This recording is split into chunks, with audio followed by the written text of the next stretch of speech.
Good evening, good evening, good evening, good evening, good evening. We are live, WeatherBrains episode number 581. 581 for March the 6th. We are now into meteorological spring. It's the pre-show, the wonderful, I don't think anybody has a better pre-show than we do. This is the good stuff. You get boring personal stories, humorous anecdotes, and people that say outrageous things. So, Brian, you missed the show last week. Yeah, I know. I've been catching up on it. That was quite a show. I only wish you were here. Probably would have had a few things to say. Yes, I think I would have added to the mayhem. I don't think we're going to be getting a Christmas card from those guys. I don't think so either. I don't know. We got a nice note the next day. He was pretty friendly. Okay. Did I see that note? I don't think I saw that note. No, they sent it to Bill because, Bill was nice. He was the NPR courteous guy. If only Chuck Doswell were here that night. Oh, man. That would have been a hoot. Yeah, I thought the same thing. So Kevin and I had to take we had to channel Chuck Doswell through us. So that or Mike Wallace, one or the other. I couldn't tell which one it was. Well, Kevin was good. See, Kevin didn't have to do his Fox show, so he was on the whole time. I mean, it was. That's right. Yeah. we kind of took the pressure off me. I didn't have to be the accelerant in its entirety. He took the ball and ran with it. So and Kevin has been very a busy person. With weather. No, with his new business. New business? You haven't seen?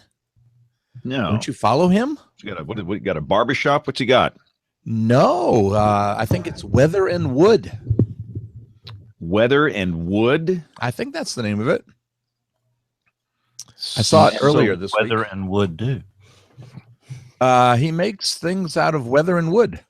How do you make things out of weather? He makes picture frames and then puts pictures of the weather in them. You have to ask him about it. Okay. Wow. I think it was on his Twitter feed, or I can't remember if it was Twitter or Facebook. We'll get him to talk about it, and then we'll send him an invoice for the advertising. Yeah. Advertising. There you go. Sounds great to me. Yeah. My question is, why isn't he advertising with us already? I think he figures he can get away with it free on this show. So why pay for the milk when you whatever? Exactly. Russ, can you hear us? I can. Can you hear me? Yes, sir. Yes, we can. All right. Nice to be with you. You working tonight? Well, I normally would be just monitoring. There is plenty of severe going on in the heart of the country and some incredible wildfires as well. Out in western Kansas near Dodge City and western Panhandle, Oklahoma, Texas. Very impressive this afternoon. Unfortunately, not good. No, it has been very busy out there. So, but thanks for taking the time to come on the show. We'll start in like 8 minutes. We would start early, but we are on local television here, and we have to hit at the bottom of the hour. So, we've got one big continuous severe thunderstorm warning all the way from Bartlesville, Oklahoma to Waterloo, Iowa. Yep.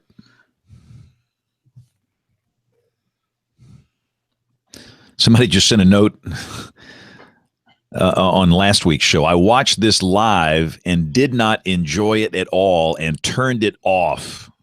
They invite the guy on as a guest and then they treat him rudely. I guess I'm too dumb to know who is right or wrong in the matter, and blah, blah, blah. Don't read that right before Dr. Snyder's on the show. No. I'll be okay. Sir, Russ, we aired it all out last week. No, we had some guy with a private sector firm that's issuing their own warnings now. And as you know, my heart is to have a simple, unified message across the weather enterprise. And if every TV station and every private sector firm that makes an app starts to issue their own warnings, then that leads to confusion, which in turn can lead to inaction, which can lead to people getting in trouble. And we had a social scientist on the show, and again, I'd give the guy guts for coming on, but they did not relent. They just, and I'm afraid it's going that way. And I warned him what he was walking into. Let's see. That's the next question. I thought that you did. Oh, I totally did. And I told him, this is what Kevin's going to say, and this is what James is going to say, and you need to be ready for it. Right. And he should have known it was coming. And, like I told him, in my old age, you just have to be blunt. And I was trying to get answers, and we didn't get some answers, and maybe we pushed him too much, and probably he didn't know the answer, I guess. I don't know. But I had also told him that, if there was anybody else in the company that he wanted to bring on, I that might be a good idea. And he was confident that, he was ready to answer the questions that, I warned him were coming. Well, it is what it is. So go back and listen to last week's show. It was 580, and you can see what the hubbub was all about. Brian dug a hole and got in it. He was not here. Uh-oh. Frady hole. Is that Jennifer I see? Yeah, it's Jen Watson. Yes. Hi, guys. Who has Ari on her name. I know. Her other half. Does it show up like that? It does. Yeah, it was Ari. You're Ari. That's I'm okay. Ari. I'm on his computer. The people won't notice that. They can't see it. It's just us. I think. Okay. He's got a better computer than I do, so I figured I'd use his. You should lobby for an upgrade, Jen. Oh my God, I know, right? Well, I was going to use my work computer, but it doesn't seem to be working that well, so we're going with Ari's tonight. Well, this is where those of us with no stake in it say, you deserve a better computer. Does Ari have a Mac, Jen? No, he has a Dell. Oh, wow. Okay. Yeah, he's actually still awake right now. He's been doing the morning show. He's been getting get him and tell him to come say hello. I will. Hold on. Get him on the show. Ari. Hold on. Ari did the live shot for me, the stand up from the Weatherfest in Norfolk for the Weather Channel. It was a lot of fun having a weather company guy just doing a live for the Weather Channel. All right, guys, keep in mind that he's in his PJs. Oh, brother, this show is about to go right down the tubes. Tell him to have some clothes on. That's all. I look awesome. Hey, Ari. Wow. He's got pasta. Oh, wow. So PJs and pasta. That's one possible show title. Yeah. There you go. I'm definitely overdressed. You look great. So Russ, you came too dressed up, man, obviously. Yeah, exactly. Wow. Well, he's about to go back to bed and then wake up at 2 a.m. So that's not fun. Good to see you, Ari. I'll see you guys in a couple weeks. Yeah. Bye. Take care. Bye. They'll be coming to the Southeast Storm Symposium, James. Yeah. Stark Vegas. Going to come by and have some good food in Birmingham, Alabama with me. Yes. Oh my gosh, I'm excited for Birmingham. We'll go to Chez Fon Fon. I haven't been there in a while, actually. I'm excited for that. James goes there all the time. What? What's the name of it? Chez Fon Fon. Somebody keeps asking if Jim Williams of HurricaneCity.com will be rescheduled. Do we know, Bill? Yeah, well, that's a good question. Yeah, he got rescheduled, but he hasn't responded on the response date yet. Okay. I had to move a bunch of shows. James, I got a question for you. Go. Do you get a cake every single day? Yes. Two most days. Mostly it's two cakes. I try and do two, like I did two schools today, and I don't know why. There's no mandate, but it just is some kind of a tradition. And some of these cakes are really good. I mean, they work really. They're like, and they're really heavy, and the heavy cakes are the good ones. This thing we had today weighed like a ton. It was like really good. I'd have a forklift to carry to the car. Yeah, really. They rolled it out on one of these little carts. But But no, to me, that's the favorite part of the day. It's going into these school visits. I think it's great. It energizes me. Yeah. And I would so much prefer to speak to third graders instead of the Rotary Club. And again, I love the Rotary Club. Don't get me wrong. Be careful. I know a lot of people are probably Rotarians, and I love the four-way test, and I'm in there with you. But Paul Harris Fellow here. Thank you very much. Right. You just don't get the energy coming back from the Rotarians that you do from a gym full of third and fourth graders. And James, you have this amazing ability to pick out the child in the group that's troubled, and I think that's amazing. And to love on those kids when you're in there, and the teacher always just cringes when you select one, but it'll be the one that needs it the most. I think that's an amazing gift you have. It's a very strange. I'm not a discerning person, but I can look a child in the eyes and pretty much tell you if there's something wrong at home or some circumstance, and I love picking those kids out and bringing them up and showboating and doing the camera and getting them the close-ups. So yeah, it's a cool thing to do. Some people got me excited when I was a kid, and it's the least I can do to do that. All right, we are. See, Kevin is here. Kevin, welcome. How are you? Good. So we're going to start. We got a famous person with us. We have two famous people. We have Russ Schneider of the SPC and Jennifer Watson of the Weather Company. What do you channel? What is it? Actually, technically Weather Group. I'm on the TV side. Ari and I work for different companies now. Oh, okay. Yeah. You'll need to explain that because I don't understand that. So, welcome to our television viewers. It is now 30 minutes after the hour. We are now on television, and we have everybody here, and we're just going to roll this thing right now to start on time, which for this show rarely ever happens. So stand by. Is that Rick Smith I see coming on here? We waited long enough, and Rick joined us. That's great. All right. Getting more tan every day that we go by.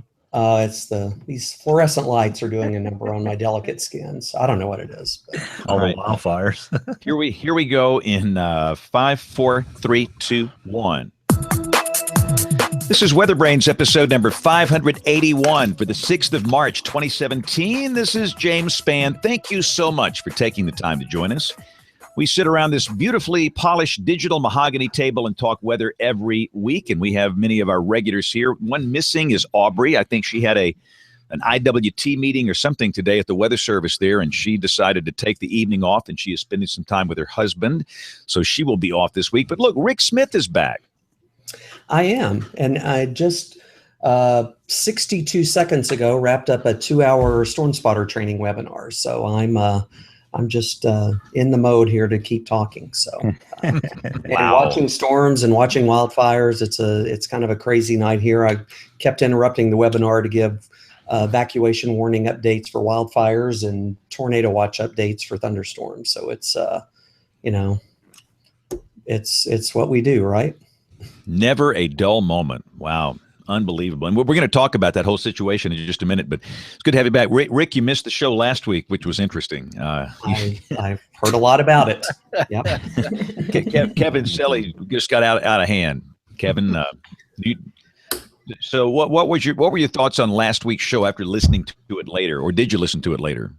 I think I went back and listened to a fair amount of it. Yes. I think probably the better thing would have been had somebody higher in the pecking order of that company come on. I'm sorry, I've forgotten his name. Tom, was it? Tom. Yeah, Tom. Yeah, I appreciate him coming on. And, you could tell he's a former military guy because he stood there and he took this beating that we were giving him and he didn't complain. And that was really decent, I thought. But yeah, it seems that there are some holes in there that maybe somebody at a little higher level might have needed to address. I guess when we get to the email, I don't know if it'll be here or not. Somebody said that our hostility or our comments or whatever were misplaced. I don't think they were misplaced. I see the point of the emailer. Maybe we could have additionally placed, but I certainly don't think they were misplaced. No, they weren't. And you're right. I don't think Tom had the answer for all of these questions. Right. But I'll give him credit. He stood in there and he took it, and he was very kind to do that. And again, their company is called Metloop, and you can go back and listen to it. But a lot of people said that was the wildest WeatherBrains ever. They weren't around for 404. Yeah, I'm about to say. No, I was going to say, even more I than- don't believe it was the wildest ever, but it was certainly different. But It was on Again, the same we will- intensity level for sure. yeah, it was intense, and we welcome these guys to come back sometime and maybe answer some of the questions. But I'll give you, example. I'll never find you. Somebody just sent a note. I watched this live and did not enjoy it at all. And then this is a YouTube comment. They turned it off. They invite the guy on as a guest and they treat him rudely. I guess I'm too dumb to know who is right or wrong in the matter. And then it goes on. But, and again, I appreciate the comments one way or the other. I mean, they're all important to us. And I've listened to that show several times, but I'm still very passionate about the subject. And I don't regret anything I said. Everything I said, I meant. And again, I appreciate Tom hanging in there, and we just have to agree to disagree sometimes. So Yeah, I don't think we went in there gunning for him. I mean, I think there was probably some early skepticism before he came in at all. But I think that comment that you read is, if that's what you came away with, maybe it's worth another listen, because I think the criticisms were justified based on the material that was brought forward. Again, I don't think we were, doing a Mike Wallace on the guy or anything like that. Yep. And Brian Peters was underground. Brian dug a hole last week. He wasn't here. Trying to hibernate, get ready for that morning shift. Yeah, Brian send these notes. He'll send a note like, I've got to work the morning shift. I've got to get some sleep. So who else on this show gets any sleep? I mean, I don't think anybody on this show gets any sleep, but that's okay. Well, I Brian. didn't get any sleep, so it didn't work. So there you go. Oh, really? You couldn't go to sleep? Yeah, it's one of those things you're kind of keyed up about working a shift you haven't worked in a couple of months. So I loved it, Brett. And for those that don't know, I actually do a TV thing in the morning on that show from my house, and I got to show Brian as Colonel Sanders. And anytime you get to do that on television, that's fantastic. So See, now Brian blew it though. If he's all keyed up, he should have come on the show. Exactly. Yeah, well, that's because I thought I would go to sleep, Kevin, and I didn't. Yeah. So Kevin, what's this new business you're in? Business I'm in? Yes. What? What is it? Weather and wood? Huh? Oh, it's just a little side. It's a little thing. I'm making. Yeah. Okay. Fess up. It's a business. I'm using weathered wood is the play on words. It's reclaimed fence wood, but I did a project. Gosh, it was like a year ago, where I made some picture frames out of reclaimed fence wood, and I guess they were interesting enough that several people have asked me about them and want to actually pay me for them. So That's I've put up just a tiny little website. It's called woodandweather.com. And if somebody wants to buy one, then they're pretty foolish. I'd buy one. Thanks for leading me to the plug. Yeah, they're just fun. It keeps me off the streets on the weekends. It's my little garage shop, and they're fun to make. So hey, we'll be sending you a bill for the advertising. Oh yeah, no kidding. James, do you have a rim shot? Yes. Okay. So somebody asked me how windy it was here today. How windy was it? Well, I got a text from my wife who teaches at a local private school piano lessons, and the text was, "It's so windy that one of the 3-year-olds blew over." Wow. Wow. That is windy. Goodness. All right, Bill Murray, we got some very important guests, so let's bring them in before they hang up on us. Yeah, James. Tonight's guest panelist is coming to us from the Stormfront Freaks podcast. It's National Weather Podcast Month. The month of March is, and we're all sharing panelists and promoting each other. So Jen Watson is joining us tonight. Jen, welcome to the show. Hey guys, I'm excited to be here. Now, Jen, Very when excited. were you on the show last? Probably 4 or 5 years ago, maybe? Yeah, I would say so. Definitely 2 or 3, if So now- not more. Tell us about the podcast, because Wait. it Now, looks first, like it's before this, wait, I gotta know who is the governing body that is doling out National Podcast Month statements, because they've we just clearly made it hit the up. Weather Podcast Month. It's clearly hit the bottom of the barrel. Oh, It's actually one of our guys that started it and created it. Yeah. Okay. Well, then don't be going Mike Wallace in here now, Kevin. Okay. Yeah, I know. I thought it maybe was Bill, and that wouldn't make any sense. But I'm sorry, Jennifer. Go ahead. Oh no, it's totally okay. Well, we're a fun podcast like you guys. We're full of meteorologists, but we also have a student from the Ohio State that's on the podcast, as well as some amateur storm chasers, and we talk a lot about what's going on in the weather community. Very similar to what you guys do. I feel like there's a lot of weather geeks out there and a lot of fun weather podcasts, and we feel like we add a little something to the weather podcasts around. And we have guests ranging from storm chasers, on-camera meteorologists, and even behind-the-scenes meteorologists as well. So it's a lot of fun, and I've only been a part of it for about 3 months, but it's really cool. Did you hear last week's show, Jen? Of you guys? Yeah, with Metloop. Oh my God, yes, and that was intense. I was like, oh boy. Well, but I'd love somebody's. She almost didn't come on because of that. Yeah. I was like, oh gosh. Well, I'd love your opinion of the service and the discussion, because we're just a bunch of ding dongs. You guys are real meteorologists. That's a show title right there, by the way. A bunch of ding dongs. Speak for yourself, Sally. But you know what? I really liked it because he was not answering the questions. He just wasn't, and he didn't know how to answer them. And so you guys were continually, trying to just get the answer. You weren't trying to be rude, but he was, running around it, avoiding it. So I thought it was good, actually. I thought it was really entertaining. Well, it seemed like a lot of marketing words to me. But aside from that, what do you think of the service and the points that were made on both sides? I don't think I understand what they're trying to do. They're trying to warn people, but it's just confusing, especially when you have an actual broadcast meteorologist that's purchasing the services, right? There was actually one that was doing it. Is that correct? They've syndicated it to WFAA in Dallas now. Yeah. So I'm kind of on your side. I don't think that people should be issuing their own, and I guess they didn't call them warnings. What did they call them? Alerts. Yeah. It's too confusing anyway as it is. Even the general public, they don't understand even basic sometimes tornado warnings, or even different winter warnings. So when you add another company in the mix doing their own thing, it just confuses everyone even more. And yeah, I think I'm sorry, go ahead. Oh, no, go ahead. Well, I was going to say the alert thing, and I wish I'd had the presence of mind to ask this, is or dig on that a little bit more. But I mean, they clearly chose not to say the word warning because that means something, but it also gets you in Dutch. I mean, that happened to Dan, James, you remember, years and years ago up in Huntsville. And I guess we're getting into this point now where, including in Oklahoma City, maybe Rick can comment on it, but we're kind of getting to a point where Rick is shaking his head. Where we're getting to using that warning thing, or anybody can use the warning thing, which I guess technically anybody can, but I thought that was an interesting choice, and well, I should stop. Well, no, it was good. And I'm glad that it was good to keep kind of pushing him, because it is sort of a sensitive topic that we do need to talk about, because it just makes it even harder for us, So I completely understand where you're coming from. And I'm glad you were that intense. Well, they don't call me the accelerant for nothing.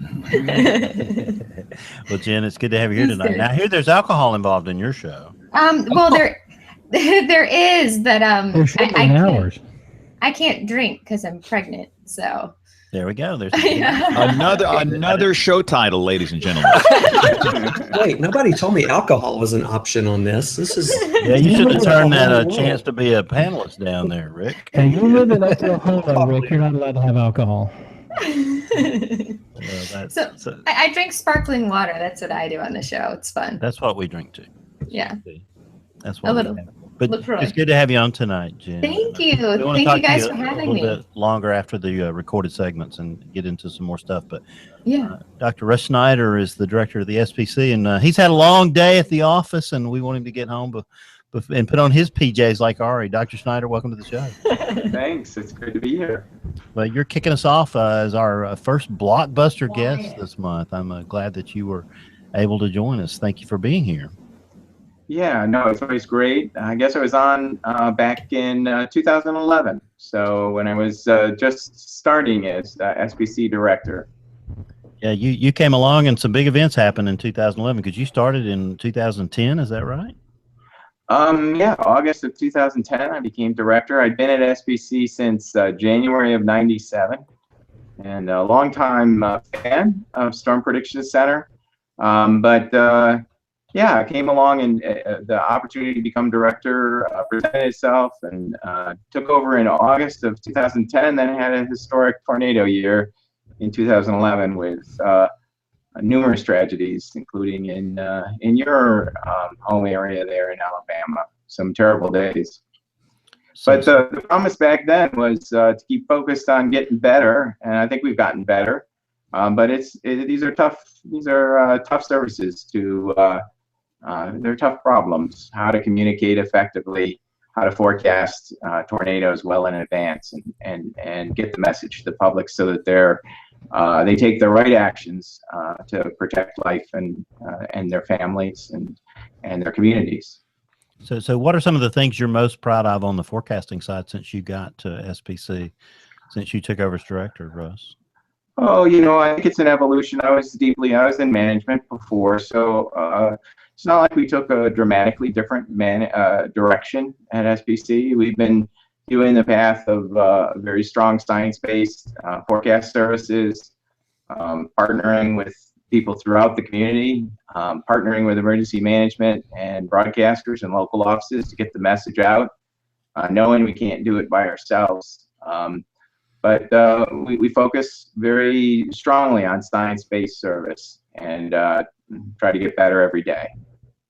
So once that message leaves your office, you don't really have any control of it. Russ, talk about that for a second. Yeah, not really. We, some people have said we kind of set the bottom floor for hype for a particular event, and we usually run a little on the cool side in terms of language and a little bit intentionally. But it's very hard to reel it back in because the message, if it does get away from you, tends to build as it bounces through the community. So we really focus on science-based estimation of the risk and then validating that through time. We do a lot of statistical verification, make sure we're calibrated. When we say 15% probability, it verifies at 15, 25 verifies as 25. And through time, that's been true, which helps us know that we're not drifting based on hype, that we're effectively quantifying the risk and then translating that into communication to the public. So hopefully, when you look along the long scope of events, you're going to see consistency in message from the Storm Prediction Center. Sometimes people say, wow, the severe weather outlook was never intended to be a public product, and it's obviously a public product now. How do y'all look at it from the SPC in that regard? Well, yeah, I think the probabilities, the detailed probabilities, many times don't become, aren't viewed as often by the public. So we try and make the categorical displays with the simplified colors and introducing the number of categories. We're trying to make the messaging clear in that regard. But it is becoming more and more public, and since 2011, even our technical discussions sometimes are being parsed, and the language that maybe is for discussion of uncertainties with fellow meteorologists ends up being misinterpreted. And that's a challenge, and actually we're working on that as we go into this year, some best practices in how we refer to different risks within our discussions, so that we have kind of agreed to best practices. We never create rules, we try to create best practices, but how can we make our communication and our text products more consistent with our scientific quantification of the risk? These sound a little nerdy, but I think in the long term, that's very important for setting consistency of message through time and from event to event. Yeah, I think some of the coolest maps that are on the site are the ones that show the climatological, probability that you'll have a tornado within 25 miles of your location on any given day. And right now, the center of that is somewhere in Dixie Alley, probably.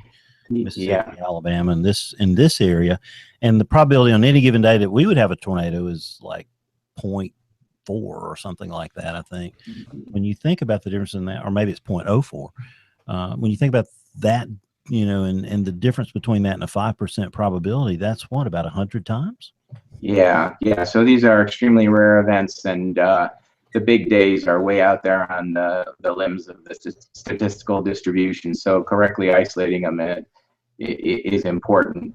I think what's interesting in terms of the contrast between Dixie Alley and where we are here in the Great Plains with our colleagues at Norman, WFO Norman, is Dixie Alley has a fairly significant risk through much of the year, waning during the summer months, but during much of the cool season and certainly into the spring.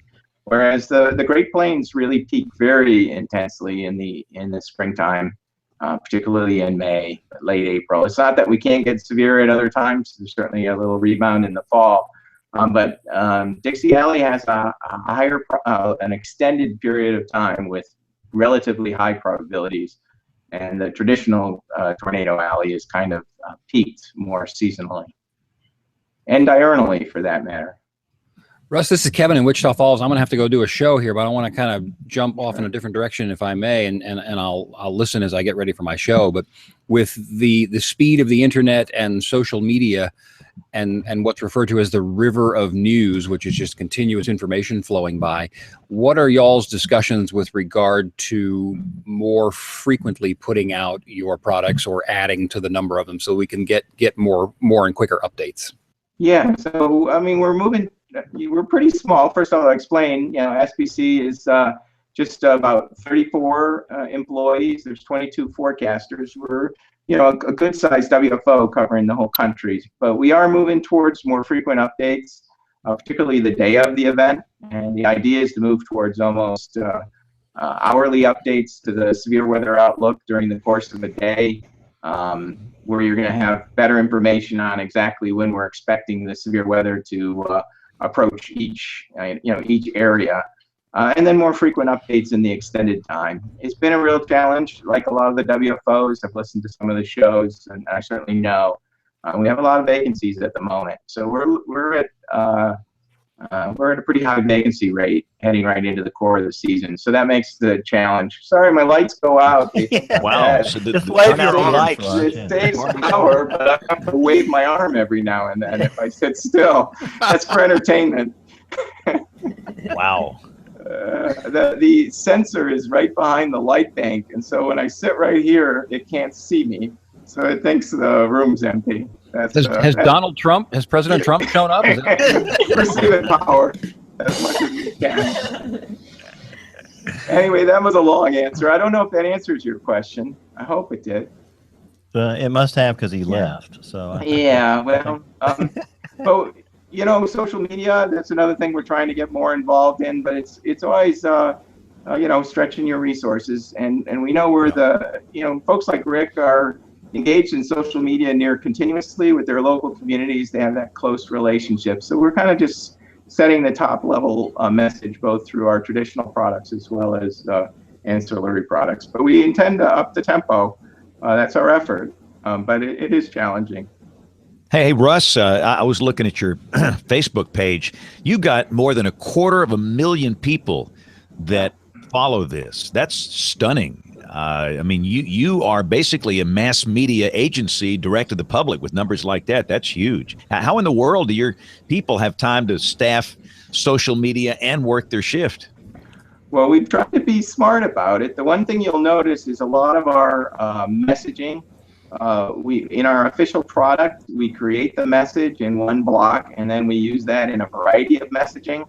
This is true both in our watches and our outlooks. So we're trying to be smart about taking a single message and then piping it through the various communication medium to try and get consistency of message, but it also improves the efficiency of the workflow. You just have to be careful in the construction of the core message and make sure it's applicable. But yeah, we're getting good social media engagement, and we put on extra people now when it's a big day. We have an additional social media shift. And communication shift is not just social media, it's also interacting with folks in the media that call in to try and get more engagement in real time. I don't know, you guys let me know if it's been a success or not. Hopefully. I think you guys are doing a great job. The content, it's fresh, it's written well, it's communicated like you're speaking to somebody. And it's very personal. So I think it's great. You show some pictures of people working behind the scenes and video briefings. You know who that was that scrolled by? That looks like John Hart. That's John Hart. Wow. I can recognize the back of his head. That's a little scary. He has more hair. That is. I'm a fanboy. I'm a fanboy of these guys. I mean, it's no secret, but to me, the people that work at the SPC, they are our Army Rangers. They are our Navy SEALs in the convective business and meteorology, and I just they're heroes to me. So I'm a fanboy. Yeah, and actually I am. I'm there, but I as a young meteorologist, SPC forecasters were people that I really looked up to as a young forecaster, as a student, and we try and keep that tradition alive. And I'll say John Hart's a great example.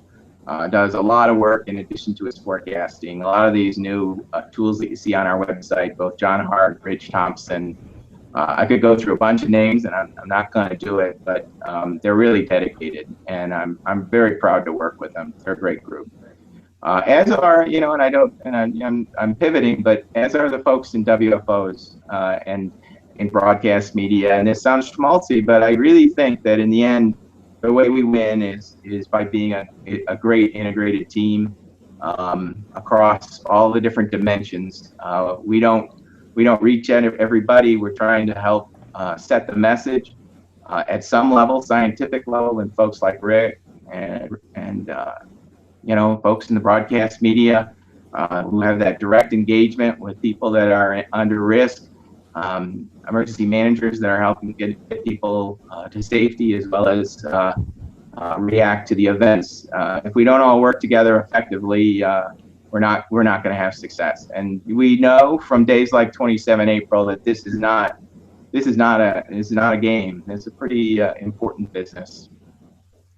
Absolutely. And then Joplin, not far after that. No, those were incredible days, and I wasn't in those communities, but there are moments, even at SPC, we're kind of clinical. It's a little bit like you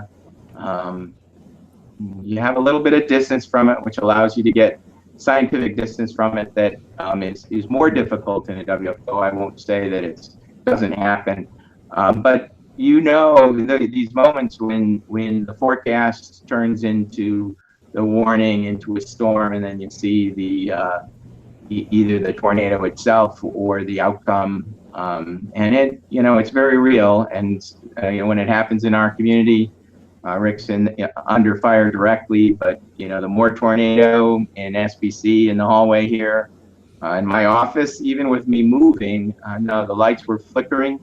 And that bad things are happening, 10, 15 miles away. And anybody that was watching the images out of Tuscaloosa on the 27th, as that storm approached, you knew that bad things were about to happen, and we needed to get people into safe spots. But those are emotional days. So that raises an interesting question for me. Rusty, do the forecasters on the floor actually watch coverage from the local areas that are being affected? Occasionally. I mean, we will look at chaser video for, folks that, especially the folks that have gotten themselves into the right position to view the storm structure, to complement what we're seeing on radar. And I'm sure the WFO does similar. It's incredible to have a set of eyes there. If they're doing so responsibly, I think it's a great service. And we do on these big days. If the storm's approaching a community, you might tune in and see what that storm looks like. We pretty quickly move away from watching, and because we're always, we're mainly focused well in advance. We're not so much the direct warning, but we do need to know how the storms are behaving.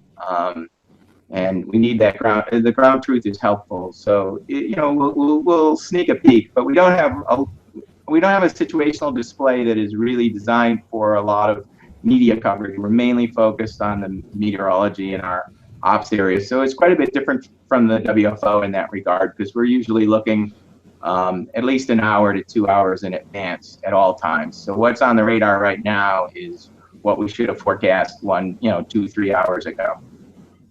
I know that our local weather service office, and James was sort of at the middle of this discussion, about this consistency of message between the local office and the SPC, and there were some differences in the graphics and colors and things like that. And we just learned from John DeBlock, our acting MIC, that they were going to change that. Was that discussion held in conjunction with you guys, Russ? No, it was predominantly a regional decision. They gave us a heads up, and the pressure isn't coming from SBC alone. I think it's this attempt to drive consistency, and how we accomplish that. That can be challenging, from day to day. Folks are all trying to do their very best. Everyone has a lot of scientific pride and a pride of service. And so I think these collaborations, which occur every day, and they go very well, because everybody knows it's about life safety. It's about getting it as well as we can. I think it's very important for us all to acknowledge that when you're down to the tornado scale and you're hours or days in advance, nobody knows for certain what the outcome's going to be. These are probabilistic forecasts. They're fuzzy. And we want to bring our science, and we want to get to a good solution, and then we're going to update it again, and there's another shot at it a few hours later, or 12 hours later, or 3 hours later, and we want to keep refining that as we approach the event and hone in on our good communication. So I think the vast majority of that collaboration goes great, but you're always going to have days where things disconnect and get a little more stressed. But it's because of professional pride and what's on the line and the emotions that folks bring into this kind of job. I don't think anybody gets into weather, especially severe weather situations. Folks that don't like weather don't want to work severe weather in severe weather prone offices. Folks that don't want, it brings people that are passionate, and that sometimes makes it a challenge. But that's okay. It's also what makes it great. Yeah, and I agree. This was a hard one because, for where I stand, Russ, it was hard. You had the local WFO with a set of colors and graphics that were not the same colors and terms and graphics coming from SPC, and on occasion they would conflict with each other. And it goes back with having a simple, unified message. And the people at the WFO where I work, they're brilliant. Kevin Laws and these, I would put them up against anybody. And you know what I think about the SPC people, that they are the Navy SEALs. And but I'm just glad to see some consistency, because I did note that there was some confusion. And that usually if people are going to gripe, they come to me. I'm the guy they're going to come to. And they said, well, the one map from the Weather Service says this, and one map says this, and it doesn't make any sense because the words are different and the colors are different and the levels are different. And so I think that's the right thing to do, and it's just a matter of coordination. And speaking of coordination, Kevin had a great question. Kevin's doing a television show now. Will the SPC at any point in the future join the National Weather Service chat sessions? And that's how most of us communicate. The television meteorologists, the EMA, we communicate with the local folks. Is there ever a time when the SPC meteorologists will join in on that Weather Service chat? Yeah, that's an interesting question. We had actually been asked to stay out of it when it first started because the relationships were local, and it wasn't clear that that would be a benefit. I haven't heard that come up before. We had talked about creating our own chat, that was more for national scale issues. We wouldn't be against joining the chats. I think the hard part would be to be responsive across, like tonight, there might be 15 CWAs active at this exact moment, and how you monitor 15 chat rooms. Yeah. And not appear as though you're asleep at the switch when in fact you're just busy would be a challenge. But I don't think there's anything fundamentally against it.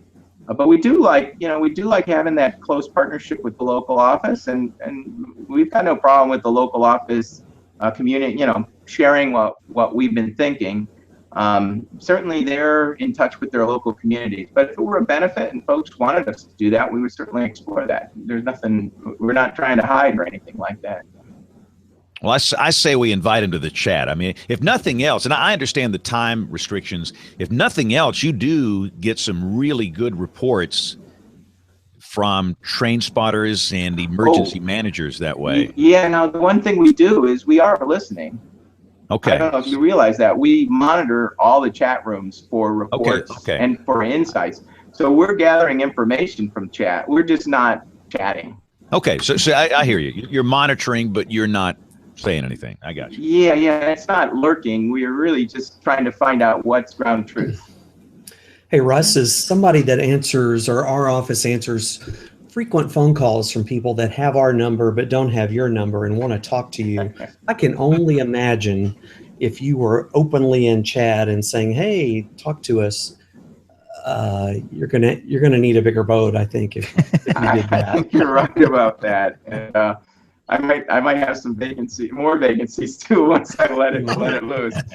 That is a challenge when you get these larger scale things. I agree with you, and I think we try to take these steps. We're a little cautious. We're a little conservative in all of these steps because there's always unintended consequences. We definitely do monitor the chat rooms nationwide for reports in particular. In fact, we kind of scrape that, and we try and scrape social media feeds for ground truth. And anything that you can think of that would be foundational to a scientific forecast process, we're trying to collect that information in real time and pass it along and share it with the community whenever we can. And that's the genesis of those forecast tools that you find on our website. A lot of those are available internal or created internal, and we're trying to share those tools with the community. There's some new ones being brewed up.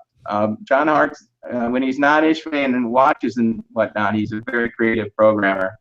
He's got a nice one to visualize WSR 88D winds and quantify the low-level storm helicity that we can do on our interactive computing systems. And but he's got a nice new website that maybe we'll debut this spring yet. Yeah, I put my vote in for that. Let's all hip hooray for that idea. Yeah, it's amazing some of the programming things that are on there. Is John behind a lot of that? There's a number of people that are key to it, but John Hart actually he wrote the sounding tool that is distributed through the old weather service. It's called Sharp. He wrote that 15, 20 years ago.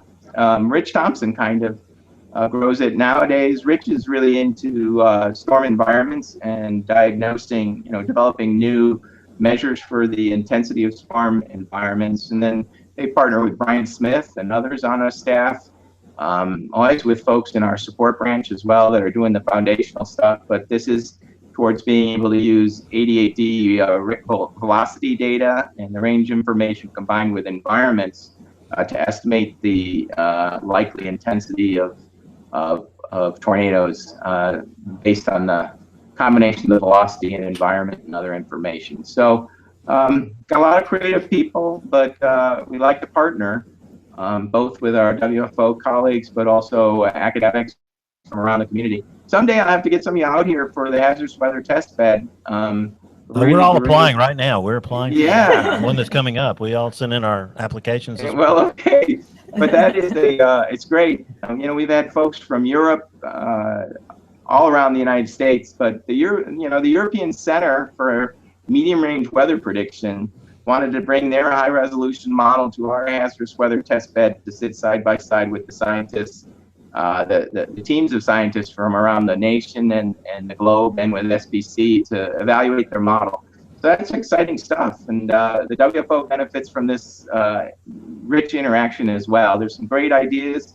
A lot of the ideas that I think will populate our warning services in the future are coming out of that collaboration, both on warning timescales as well as on little longer timescales. We're mainly focused on the numerical modeling because we gotta get days and hours in advance.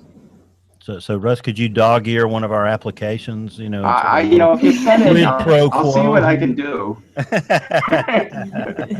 Jen, I know you had a question for Russ. Why don't you ask him? Yeah, well, with all the amazing images coming in from GOES 16 and the data and everything, how is your team planning to utilize that just to help with weather forecasting, real-time events, all that kind of stuff? Yeah, I mean, the imagery in and of itself, we've gotten some early peaks, not with, last year it was with the older satellite, but with these very high temporal refresh rates.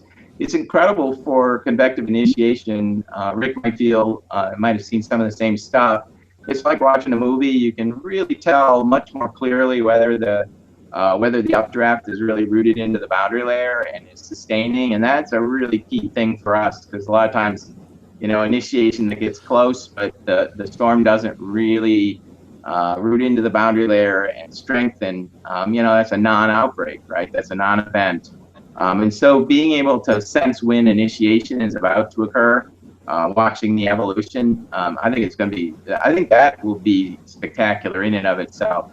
The higher spatial and temporal resolution. The lightning mapping array we're very interested in. I think there's some challenges scientifically as to how to blend that with terrestrial networks. I think some folks in NESDIS have already worked on it, but I think that's going to, you know, how to balance total lightning measurements with in-cloud lightning measurements and understand how that correlates to long-term trends in the storms.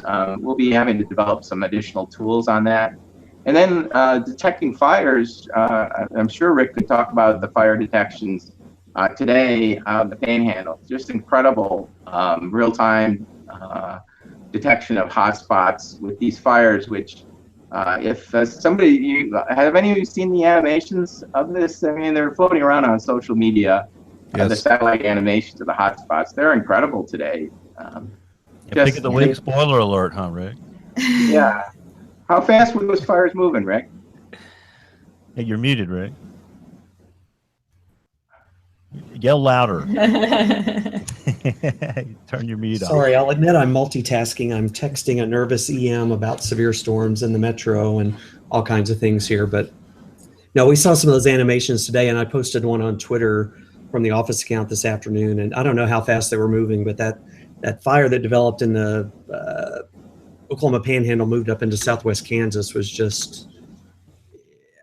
it was moving fast. I mean, it's really incredible the resolution, the detail you can see in this new imagery. Is the composite radar picking up south of Woodward? Is that smoke from a fire? I'm looking at a composite, not there's actual radar. Yeah, there's a big fire up there that they're still doing evacuations for. So yeah.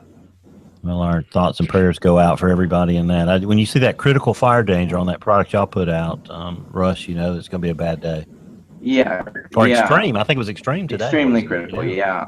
And these fires, the thing I hadn't really learned, and Rick can speak to this because there was another fire like this. These storms in the southwest flow, you're talking about 80 over with dew points of 0. Southwest winds at 40. The fire grows, rapidly spreads in fuel conditions to the northeast, and then the winds shift to northwest, and this happened today in Kansas. So you grow the fire along a line, and then you shift the wind to northwesterly, and it becomes a very wide front fire. And that's what happened up near Dodge City today. Very difficult. And it immediately becomes a real life and death hazard for the firefighters who are set up on the flank of the fire, and the flank becomes the head. And so getting that information to them is critical. And the satellite and the mesonet, things like that, we were doing that today very actively, trying to get word to the firefighters that, what time is the wind gonna shift and get your stuff out of the way. So it's like a tornado event in many cases. It's terrifying. It reminds me of the Gatlinburg fires late last year. That was really scary because you have families in cabins, not necessarily paying attention to the weather or anything. And I watched a video of how fast those fires moved, and it's seconds. I mean, in 60 seconds, that fire could move, 30, 40 yards or more potentially? It's incredible.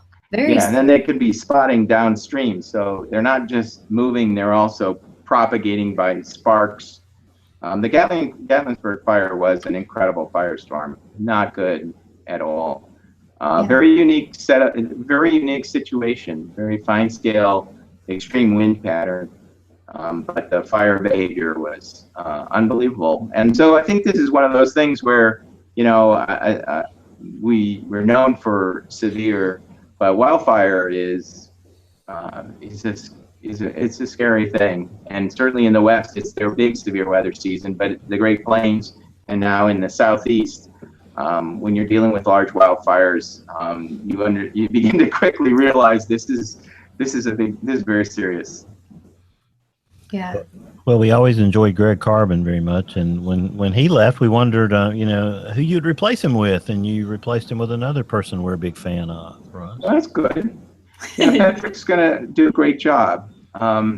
He's very adept, much like Greg, at creating web displays and graphical images.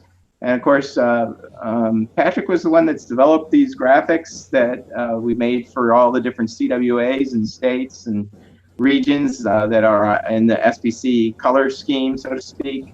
But he's very adept at graphically representing information and a really bright fellow. And we're fortunate to have him. Well, those graphics that you're talking about are very helpful. And I know James uses those quite all the time on our website, the ones that are, specifically for Alabama. Yeah. Those are really good. Yeah. Hey, let me hop in and ask you about the categories, Russ. Okay. We're looking at what we've been trying to train people nationwide in severe weather prone areas to understand. These are your risk categories. For those listening, I'm displaying marginal, slight, enhanced, moderate, and high. Will these be modified or changed or improved anytime soon, or are we going to stay the course right here, Russ? No, I hope to. What we need is a good social science study, particularly with respect to the words.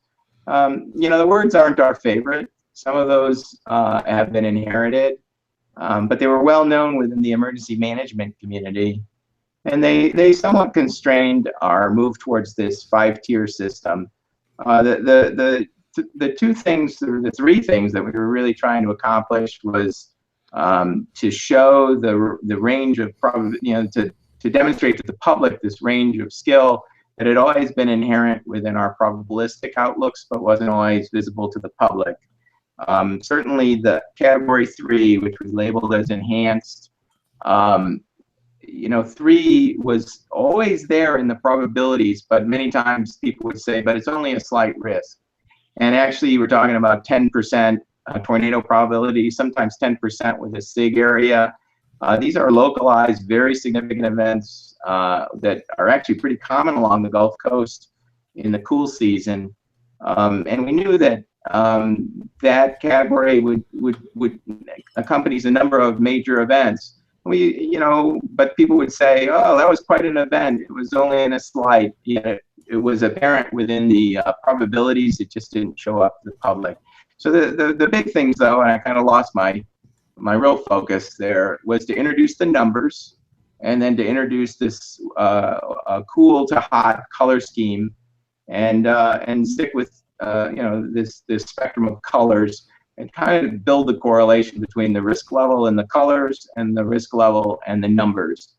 The words we wanted to keep high and moderate and slight, since those had already existed and we had never had the numbers or the colors. We wanted to keep them identically defined. So they're defined the same way, essentially, in the probabilistic space as they always were. So for emergency managers that made decisions based on moderate risk, when we introduced this new scheme, moderate risk still behaved the exact same way as it always has. And we've done the verification on it, and it does. So we preserved those words, but I don't think they're the best words. I think they were the words that we could best agree to, but there was a lot of discussion about it, and we thought the benefits would outweigh the negatives, that the words weren't perfect.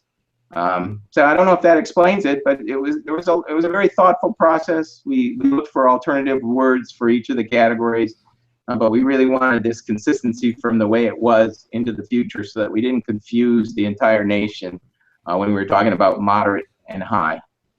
Yeah, I make think sense? I was going to say I think slight is the one that we all would agree some word would be better than that. But I also understand how many years have we been using slight risk? A long time. Yeah, and so we didn't want to say, gosh, now SBC is we turned marginal into slight. Oh my God, SBC is issuing slight every day. And so we would have changed its definition. So I think we hope to get social scientists to help us and not just make another arbitrary choice. But that's definitely been on the list. I just have to get the resources from headquarters to support that exploration and do it right. I just want to do it right, not just change it for the sake of changing it. Does that make sense? Perfect I'm open sense. to other opinions, that's for sure. It's a tricky problem. No, and the one thing about it, every weather vendor builds that into their systems. You can just bring that outlook up. You don't have to do anything. And it might have been a private product for years, but now it is a very public product. And I think it's our job out here to educate people as to what those categories mean and let them learn the numbers and the colors. And I think people are starting to latch on, especially in tornado-prone areas. So, but again, I think your verification stats have to be really good, Russ, because these outlooks, are they perfect? No, of course not. You're always going to have a bust day, but boy, those things are darn good. Well, we appreciate that, and we work real hard at it. And I'll tell you, we're plenty critical on ourselves. So I think as we move forward, I think we just have to move forward as a community as to how to best communicate this stuff.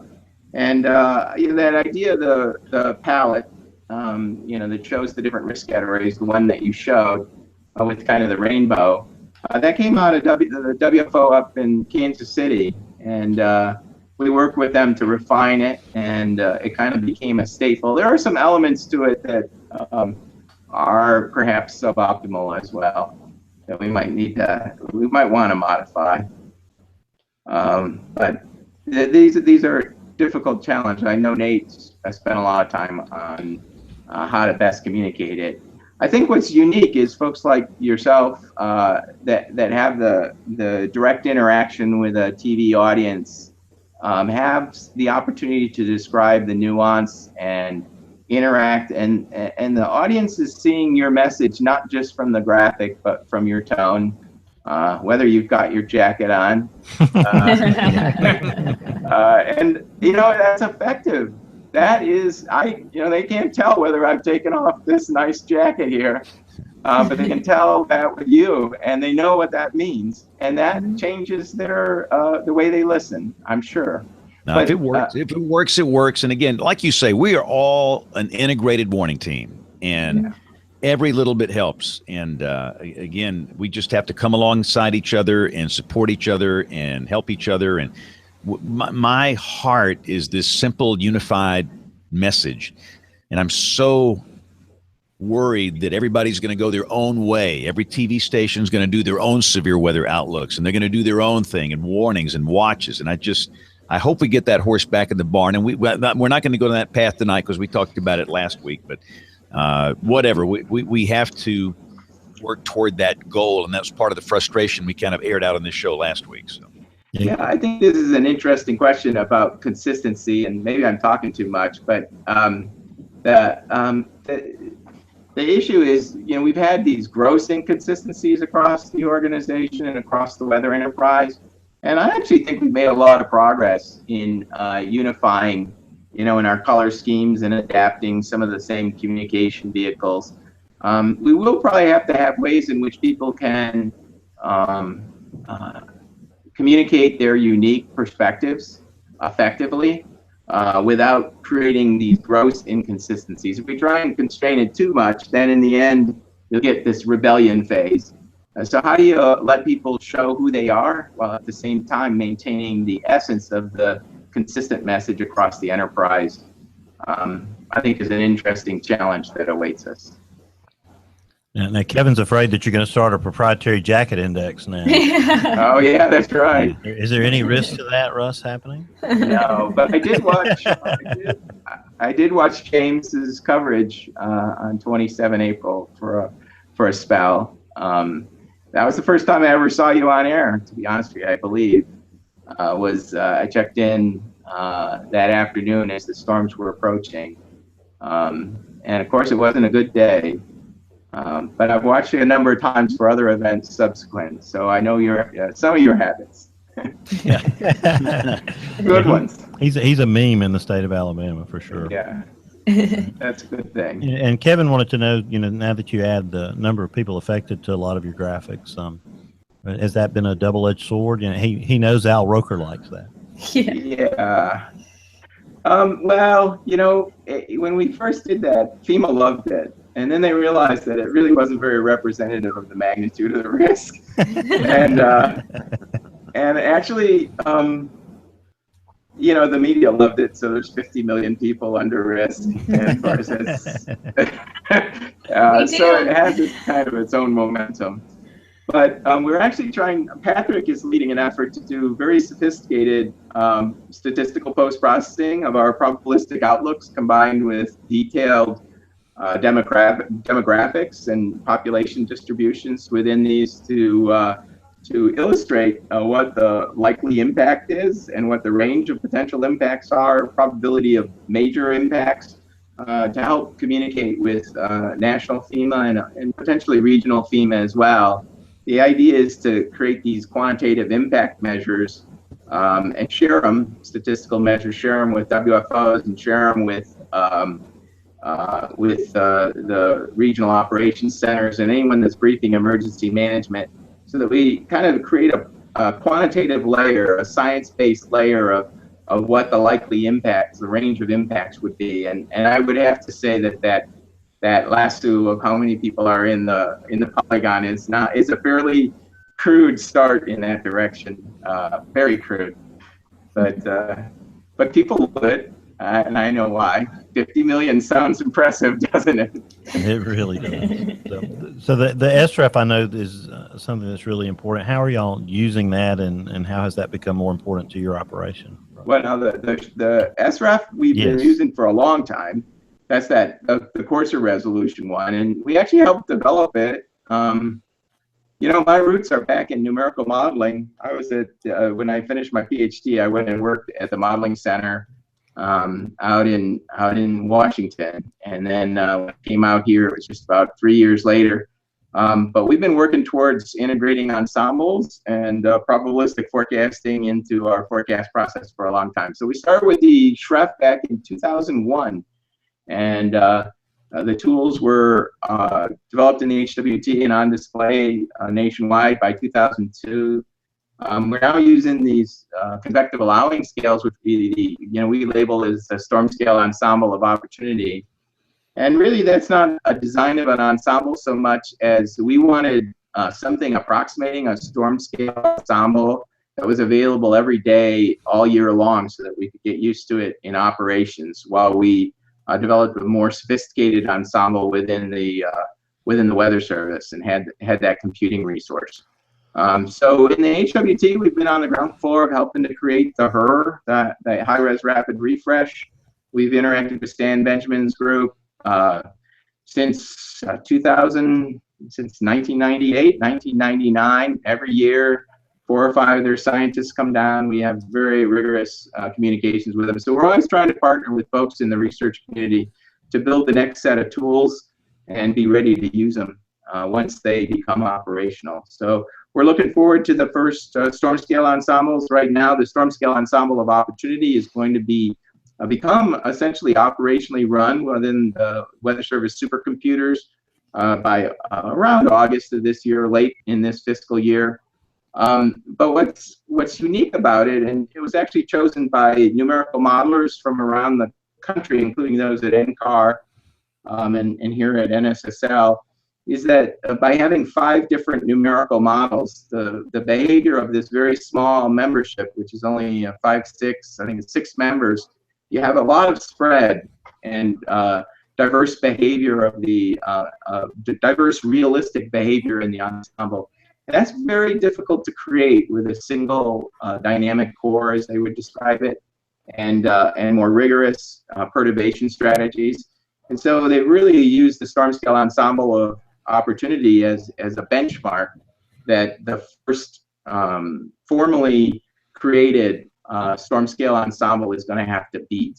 And so that's really what SPC tries to do when we interact with the research community, and we don't do it on our own. It's to challenge the research community to develop things that'll make a difference to operational forecasters every day. Don't cherry pick the cases. Come in, let's run it every day. We'll share what the warts are, and I think the real power of our hazardous weather testbed experience is that it's a shared, humbling experience, just like we experience whenever we forecast the weather. You know, the weather is a lot harder. The differences between each of our approaches is much smaller than the differences between both of our approaches and the outcome of the weather. In many cases, these are hard problems, and so it kind of brings a community together. So when you were talking in our discussion this morning, just briefly when we were doing our technical test, Russ, you mentioned the difference between fuzzy probabilities and deterministic. Talk about how you are working to make sense of those two concepts. Well, I mean, for us as scientists, we quantify things from event to event, and we measure our statistical reliability across a large number of events. So we're always sharing with each forecaster what their reliability. When they forecast 15, does it 15%? Does it verify as 15% coverage on a routine basis? And we usually look at a multi-year running sample to share with forecasters, because you need a large number of cases. I think what's tricky, by being rigorous like that, that's what creates the event-to-event consistency, acknowledging that forecasting is about forecasting uncertainty, and quantifying that uncertainty isn't about saying you don't know the outcome. It means that you will never deterministically know exactly what's going to happen, that this is a fuzzy, that quantifying the fuzziness in a rigorous manner is actually more disciplined than trying to pretend you can call yes and no every time and hit it right. And so I think that's a real challenge, is to embrace the fuzziness, especially of atmospheric behavior at the tornado and convective scale. In the end, we still have to say yes, no for warnings. Rick and his office need to say it's time to head to the shelters. But that decision is not made when it's 100% probability. It's not 100%. You've got to do this when there's still uncertainty. And to get consistency, as we start to embrace that and quantify that, I think our services will continue to improve. And I think that's at the root of some of the philosophy facets, which I guess you've heard on a number of your programs. It's to make probabilities at the core of our forecast processes, as well as our warning processes, and embrace that uncertainty so that we can excel in the face of it. Does that make sense? Absolutely. You mentioned a few minutes ago, maybe I'm talking too much. Well, there's two rules on WeatherBrains. Russ, the guests can't talk too much, and the other thing you were worried about this morning is they can't be too nerdy. So okay, yeah, I'm a little nerdy. Bring wordy and bring nerdy, and we're all happy. So one more nerdy topic, and something that's going to be more and more important to us in coming years, is facets. Talk about that. What kind of time schedule are we on, and your thoughts on it, Russ? Yes, facets is so it stands for forecasting a continuum of environmental threats. Many of the fundamental tenets, and this is going to sound, it could sound arrogant, but it's true. The way SPC's approach severe weather outlooks through time is essentially extending those down into the hourly time scale, which we're trying to do by exploiting the models like the HER and others that'll give us the guidance that'll help us make these hourly estimates of the severe weather probabilities, so we can be better at timing. And then with warn on forecast, cascading that down into the warning time scale. But I think it's about not just embracing probabilities, but embracing social science, and that we've got to treat this warning process in an integrated manner. The timeline for it, I would say our short-term outlooks, the rapidly updating day one outlooks, are actually consistent with the facets vision. It's not the realization of facets on the warning time scale. But I think this is an evolution that's going to continue to move forward, and I hope it moves forward whether there's great funding profiles or really poor funding profiles. I think it's so strategically fundamental to weather forecasting that I think the fundamental concepts were not invented with the paper that will summarize facets. These are concepts that have been around for a long time, and it just kind of puts them together into a unified framework. So the concept of the importance of probabilistic forecasting to drive decision making, to support effective communication in partnership with social science, a robust verification. These are pillars. Really, the social science is somewhat new, but I've even read some old articles. It's amazing. You go back and when was the date on that one? I gave it to Jimmy Correa, who works here, because he was so interested. But it's from like the mid 1960s, and it was a social scientist that worked with the Weather Service and did a little pamphlet. And you read it, and it's the exact same challenges as we face today. They had a major disaster. They didn't communicate it well. They hired somebody. They came in. They laid out exactly the same challenges as we still face today. And part of it is because we have short attention spans. But another part of it is that these are hard problems, and it's going to take a lot of people focused and nicking away, pushing on that door to keep us advancing. The reason a lot of these problems haven't been solved is because they are really hard. But if we all stick to it, we can make a lot of progress. Yeah, definitely. Dr. Schneider, I've got a very basic question for you. Okay. So what is it like at the SPC during like April 27th or a huge severe weather outbreak day? Like, yeah, what is it like there? It's pretty quiet here. I mean, it's really focused, and that's, and this is, and I think it's a good thing. And Rick was mentioning if I put the phone in here, I mean, one thing we're trying to do is be ahead of the storms and be forecasting them, not spend too much time looking at what's happening right now, understanding what has been supported by the environment right now and how that environment and the storms may likely evolve and be 2 to 8 to 12 hours in advance on a routine basis. So it's actually, there's a lot of people in there, but it's relatively quiet unless we're collaborating on the phone with WFOs, or there's a lot of forecaster to forecaster conversation. The mesoscale desk is working. So there are about 8 people in here that day. I stayed out. I do remember, I went in occasionally, but my main thing is set it all up before we get there, make sure it's staffed up, make sure we got the right people. We had John Hart on the lead desk on 27 April. And Rich Thompson issued the high risk, well placed. We'd been talking about it a day before. We made sure the IT systems were ready. So it's about working that event and making sure that the service is provided is rock solid. And that's really just about focus. So it is not to make it right, because in a WFO, you're interfacing with the public, and it's going to be more frenetic. You're in the warning, you're in the minute by minute, you're getting spotter reports. Ours is a little more clinical, and I think it makes a good complement to what goes on in other environments. That's really interesting. Yeah. And in recent news, just a few days ago, with the potential of budget cuts for NOAA, how are you guys just preparing for something like that if it were to go through, or just in general? How do you guys prepare for that to make sure you're fully staffed for severe weather events and, have everything you need? Yeah. So we're not like doing something at the last minute. We prepare for every meteorologist at the Storm Prediction Center can work forecast desks, and they do. And we cross-train anybody that's an entry-level forecaster after they've been here 2 to 3 years. They learn and work the shifts of the next higher graded positions. So we have a very nimble workforce and dedicated, and we will put all of our assets on sustaining the 24/7 mission.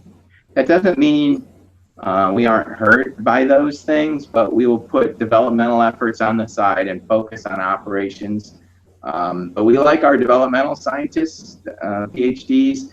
The substitute folks all work at the entry-level desks, and the folks that work the entry-level desks have cross-trained, and they're working in more advanced desks. And, sometimes, they're getting ready for if they get a promotion. But it is challenging. Experience matters in rare event forecasting. And so when you put less experienced folks in these highly pressurized roles, we get good people. We get really good people at all levels of the organization. We got a great staff. But it is a challenge, but we try to make it supportive. And so we're ready, but we are trying to get our vacancies filled, and we hope for filling it. We do have like a approximately 20% vacancy rate right now, which is a lot in a 24/7 operation. So there's no doubt it's challenging, but we'll be there for people. Awesome. Okay, well, Russ, you've been on here way over an hour, and you've given us a lot of time, and I know you're busy. In fact, it's a very busy night, convectively speaking, as we do this on March the 6th out across parts of the Midwest down. In fact, Rick, it's almost clipping your territory down there, isn't it? Yeah, my phone just went crazy with a severe thunderstorm warning for my house. So yeah, it's going to go just north of the office here, but fast-moving storms, your house too, Russ. Yeah, I just noticed that. So yeah, just some hailstorms, but yeah, we're kind of the tail end of a long line of storms that goes way up into the upper Midwest. Now we know that Rick and Russ live somewhere along that line there somewhere. So yeah, the storms to really watch. Not that our storms aren't interesting, but the ones that are firing up in eastern Oklahoma and northwest Arkansas have the potential to be isolated supercells that sustain in the warm sector for a period. And that's, if you could look back at our tornado outlook earlier today, that SIG-TOR area, they're in the southwest portion of that. We'll have to see how effective they are, but there's very strong low-level helicity of spin to the wind profiles across southern Missouri and northern Arkansas. So we'll have to watch those storms as well if you've got a nationwide view on. Yeah. Well, Russ, thanks again for giving us the hour. It's been great to have you on the show. You guys do a great job, and I fanboy out every time I see one of your guys. I got a chance to spend a few days with Rich Thompson at a weather conference last year, and you guys do a great job. So thanks to your service to the United States people and to those of us in the weather enterprise. You guys are the best, so thanks for what you do. We appreciate it, and we appreciate you all and the roles you play. As critical as ours, but we are glad to do our part and appreciate the time. Okay, Russ. Well, thanks a lot. We'll see you soon. Thanks a lot for coming on the show this week. All right. Take care. Okay. Bye, Bye-bye. Russ. Bye-bye. Bye. All right, let's take a quick break here for Professor Peters and Tony Rice. We're going to come back with the Weather Roundup. We'll do Picks of the Week and much more as WeatherBrains rolls along. WeatherBrains 101 with Professor Peters. In the southeast U.S., the tornado season has already begun. Many of the southeastern U.S. states consider March, April, and May to be their primary severe weather season, with emphasis on tornadoes. During storm spotter training, weather enthusiasts are introduced to the term wall cloud. A wall cloud is a fairly large, localized, persistent lowering of the cloud base of a cumulonimbus cloud, and this is an area where tornadoes are likely to be seen. Oftentimes, prior to being able to see the actual tornado itself, the wall cloud will show signs of rotation, which is often seen in ragged clouds of the wall cloud or in clouds moving into the wall cloud. This rotation within the wall cloud is an indication of the existence of a mesocyclone or the rotation of the updraft. Wall clouds form as warm, moist air rises into the base of the thunderstorm in the area of the strongest updraft. As the air is entrained, the air temperature of the air will drop and the dew point increases, resulting in the rapid condensation of clouds, and thus this relatively lower base under the primary updraft. There is a problem, however. Not every wall cloud will result in a tornado, and not every tornado will necessarily have a wall cloud. The wall cloud is one potential indicator of tornado formation that storm spotters are trained to look for. It's also important for storm spotters to watch for the telltale rotation of the clouds in that wall cloud. The presence of rotation in the wall cloud does not ensure that a tornado will occur, but the probability of a tornado is definitely higher when rotation and the mesocyclone are present. A serious job for storm spotters is identifying rotation within the wall cloud and not simply translation of the clouds. Thunderstorms move, so clouds in the cloud base will move with the thunderstorm. This is translation. Rotation, however, is not the simple movement of the thunderstorm, but the circular pattern of cloud movement, and often hard to identify. No one ever said that nature would make it easy for meteorologists or storm spotters. If you have a question about the weather, drop an email to question@weatherbrains.com. Looking beyond the atmosphere, here's Tony Rice with your astronomy outlook. Throughout March, you can see a pair of planets in the evening sky, which are both Earth-like and not so Earth-like. The bright point of light we've been enjoying in the western evening sky is Venus, often called Earth's twin because they are similar in size and density. They both have atmospheres and both have weather. But that weather is very different, though. Yesterday, March 5th, marked the 35th anniversary of the Venus flyby and landing of the Soviet Union's Venera 14 mission. That lander survived about an hour in surface temperatures reaching 869 degrees Fahrenheit and atmospheric pressures 94 times that of Earth. Now, if conditions are so bad on Venus that we can't get machines to survive there, humans won't be visiting anytime soon. One solution to getting those robots to last a little bit longer takes a more steampunk approach. Delicate electronics are replaced with hardened mechanical automaton. Those complex clockworks can solve the problem of moving around this inhospitable environment and can even do some scientific measurements. However, getting that data that's been recorded back to Earth remains a challenge. Now, if you look above and to the left of Venus, you'll see an orange spot of light. That's Mars.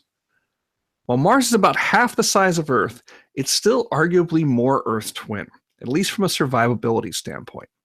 The last report from the Mars rover Curiosity, via the Mars WX Report Twitter feed, had a high of 17 degrees Fahrenheit and a low of 97 below zero. The pressures, though, are just 8.36 hectopascals. That's about 0.5% of the atmospheric pressures we see here on Earth. There's not a lot of atmosphere left on Mars. However, our robotic scouts like Curiosity have found valuable resources for sustaining our human pioneers once they make it there. Good example is the water ice that exists just below the surface of Mars. Still, settling another planet will require independence from Earth and its resources. We may curse the severe weather here on Earth, but we sure will miss it once we venture out beyond. That's your Astronomy Outlook. Follow me at RTP Hokie for more spacey stuff like this. When the weather ball is red, warmer weather is ahead. When the weather ball is white, colder weather is in sight. When the weather ball is green, no change in the weather is foreseen. When colors blink, by night or day, precipitation's on the way. We are doing this show on March the 6th, and the action is focused out there, Rick, from about your place north and east. And I'm getting all kind of lightning shots from the National Weather Center from people looking up into those storms. A lot of vivid lightning, if nothing else. A lot of lightning, a lot of hail so far down on this end of the line. But like Russ said, the tornado potential is much higher as you go up into southwest Missouri. And you guys know better than anybody, these nighttime tornadoes are no fun at all. So hopefully things don't get too bad. But I put fertilizer in my yard today, so I hope I got a little bit of rain. Looks like I got a little bit of rain. So. Just enough to water it in. Yeah. Good for you. And also the wildfires are just nasty out there, Rick, out on the other side of the state. Pretty incredible. Yeah, we had severe wind gusts today, not associated with severe thunderstorms, just gradient winds out in western Oklahoma, and some of those fires are just moving faster than people can keep up with them. And we work very closely with forestry and to help them get resources pre-positioned, but it's just hard for anybody to keep up with today. It's just extreme fire behavior. And as we talked earlier, SPC did a great job forecasting that area in advance and the local offices. But yeah, the only good thing about it is a lot of those are in less densely populated areas. And Kevin, you got any wildfires down across the state line in Texas? No, I didn't see any. What's fascinating to me, and it's just purely interest, is to watch those things on the visible satellite images in the afternoon. Mm-hmm. They're just stunning. That's really only my only comment there. Yep. All right. Well, let's. We're going to ask Jen some nosy personal questions. Oh, I'm going first. So, Kevin, in fact, I'm the lead on our late news. I got to slip out of here. So, and Aubrey's out. We'll do all the email next week. So, Kevin, you take it and y'all go ahead. Well, we've been kind of going back and forth in this chat for the show here, and she mentioned. So, no, I'm not setting up anything. I promise. I'm actually very interested in this. You mentioned about social and. It's probably a little different environment for you guys, but the first question is, have you guys been involved directly with Facebook? And I asked that question because I know they've been going around doing a dog and pony show for the news people. And I'm really getting frustrated because there's no distinction between what I think weather people should or shouldn't be doing and what news people have to do. There's all the sharing going on and so on and so forth. But the first part is, have you folks been directly involved with them, if you can say? We do have a partnership with Facebook for Facebook Live. Yeah. But not anything else that we're directly involved in. See, because I'm curious about that, because what I understand, and I was clearly not invited to these things that they've had the last couple of days, but there was one in Dallas and I think one in Atlanta for the news people. There was, yeah. But, I mean, and my guess is what they're doing is coming in and saying, okay, well, here's what we think you should be doing. But I really think there's a division there that is not being addressed and should be paid attention to. And so that intrigues me that maybe you guys haven't done that, or maybe you have, I don't know. Well, Facebook has set up different modules that different media outlets can take to teach them how to do different things on Facebook and best practices for Facebook Live. So some companies have Facebook reps and others don't. It depends on your local station and who owns you. I'm not sure if your company has a Facebook rep, but it was actually a really good, I didn't go to it. I wasn't able to, but one of our other members did, and she said it was pretty beneficial for her. So if you guys have a Facebook rep, I would let them know that you want to go to one of those one-day kind of conferences, I guess you could say. I don't think they know who I am, but if they do, I don't know that I would be invited. But I was going to say, it's kind of a big deal, Kevin. So. No, I'm just in my corner here. But that actually that leads me to my next question. Is I really think that there's a division here, and one of my disappointments in what we've been doing is that weather information is clearly time sensitive, as opposed to the man bites dog story that comes out from the news people. So how are you guys addressing that? It's a constant struggle, actually. It's something where we basically try not to put out any time sensitive information, or if we do, we date it. So people are aware if they see it in their feed, like 24 to even 48 hours later, or even 3 days from now, they're not like, oh my gosh, a tornado warning is in my area.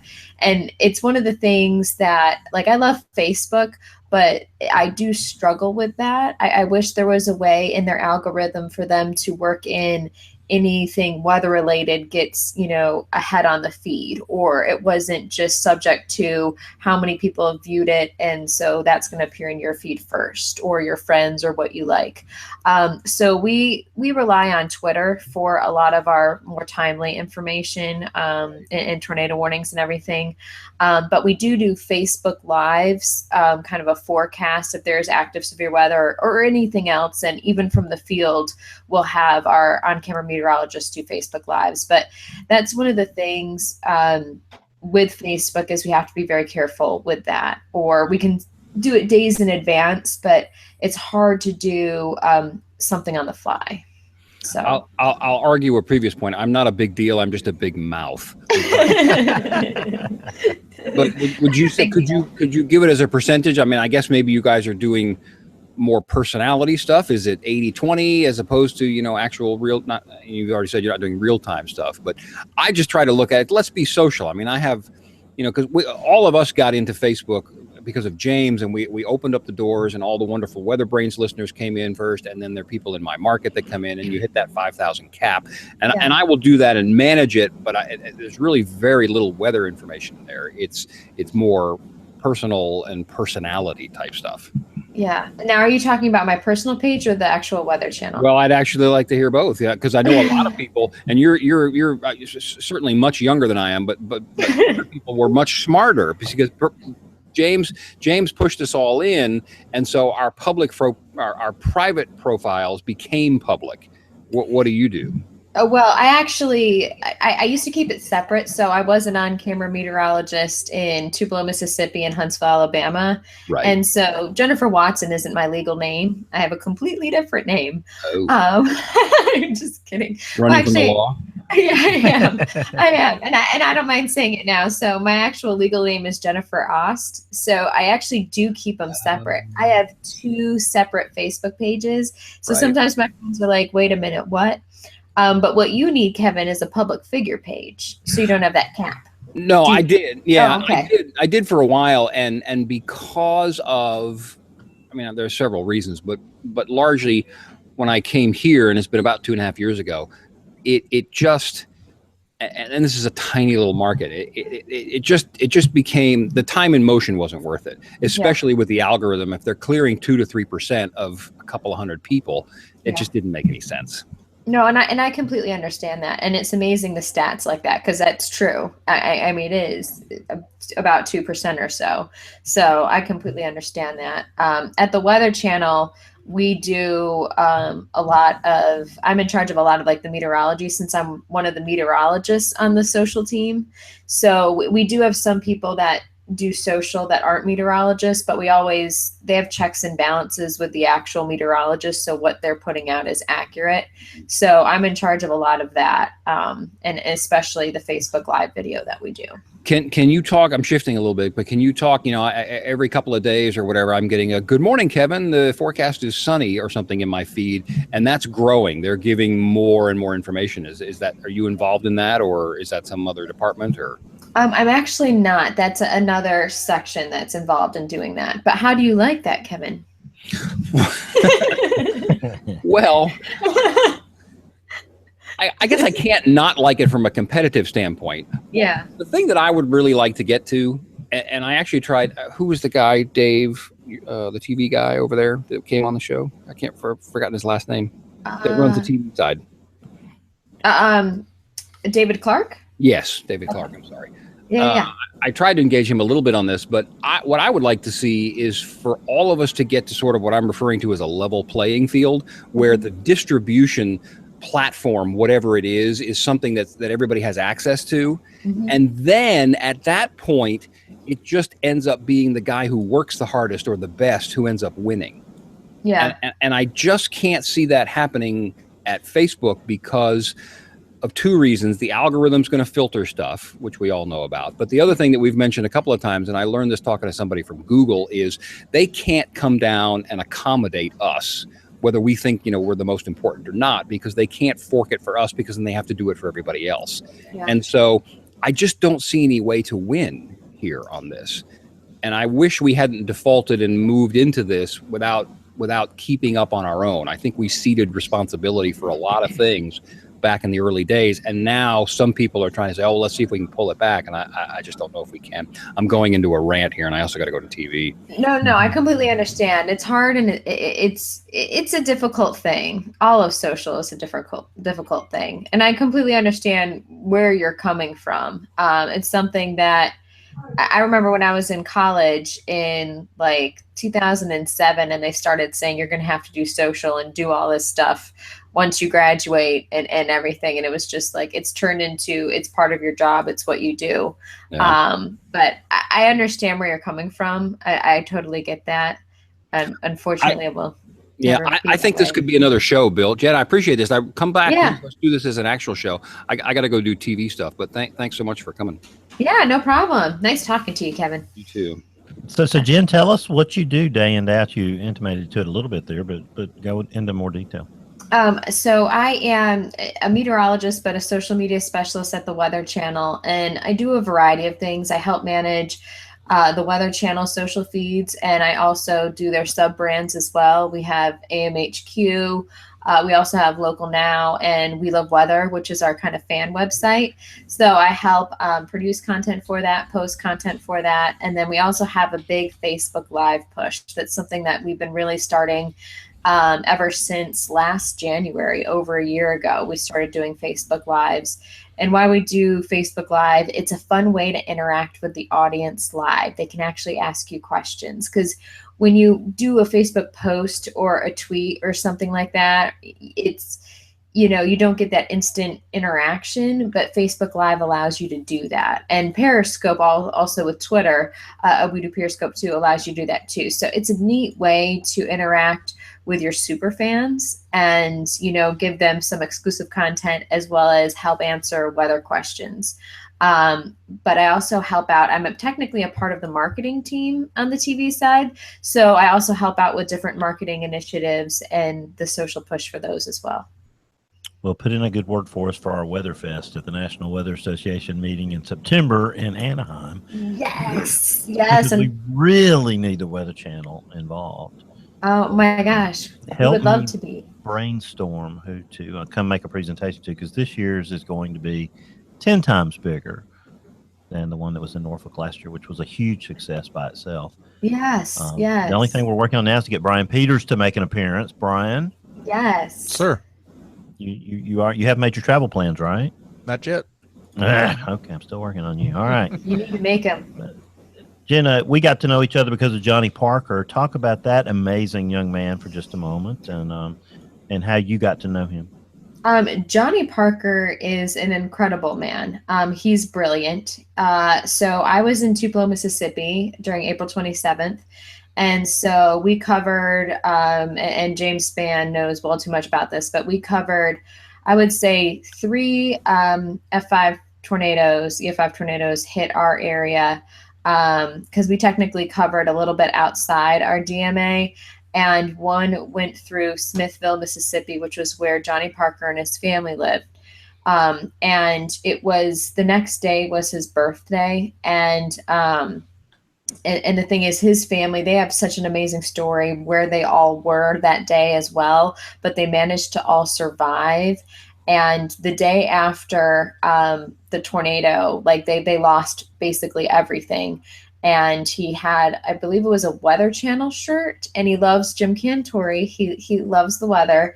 And so he was like, as long as I have this shirt, you know, I'm happy, everything's good. And so we connected with you, Bill, and actually Jim, and surprised him for Christmas.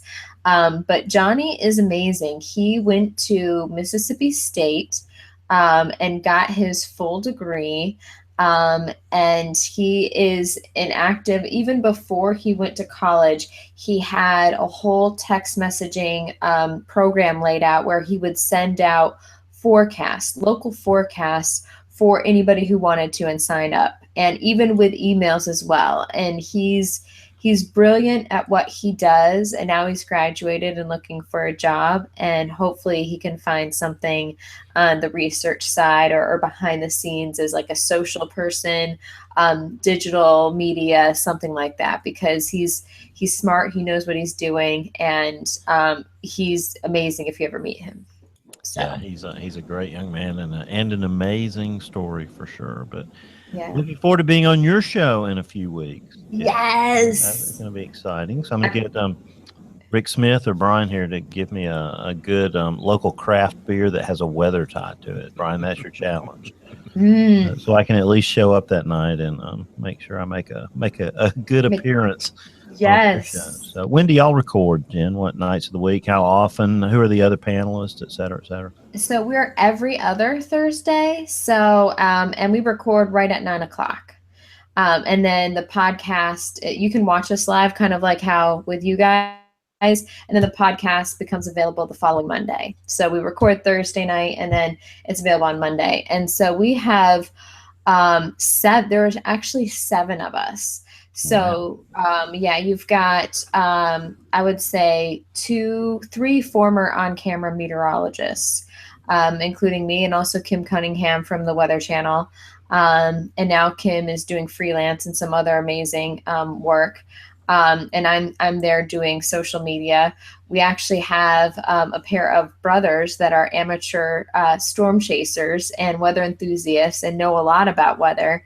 And then we also have one, Brady Harris, who is actually an atmospheric science student at The Ohio State University and will be graduating this spring. And so he adds a fun, a younger taste to it, because he's fresh. He doesn't know what it's like to be in the real world, and he's just learning all of these things. And so he has questions and stuff, and it's just a different take from what people who have been in the industry and then where he is. So it's really kind of fun. We have a really good time. We try not to take ourselves too seriously, and we try to, basically what you guys do is just have fun, talk about weather. And if you want to listen, you want to listen. If not, you don't have to. It's, we just geek out for ourselves and other people.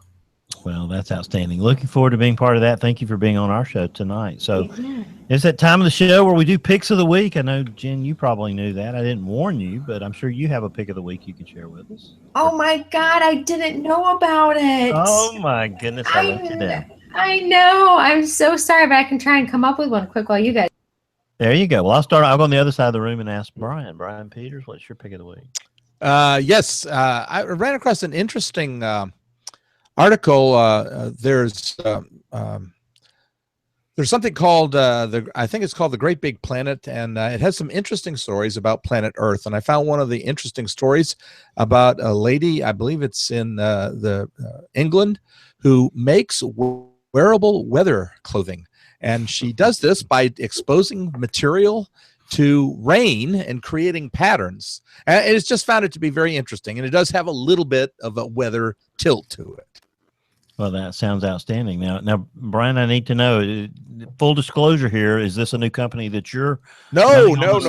Here? No. I just found it interesting because raindrops make her patterns, and all her patterns are different. I think that's just absolutely fascinating. All right. Well, as another matter of full disclosure, I'm now screen sharing another company that I think you might be involved with.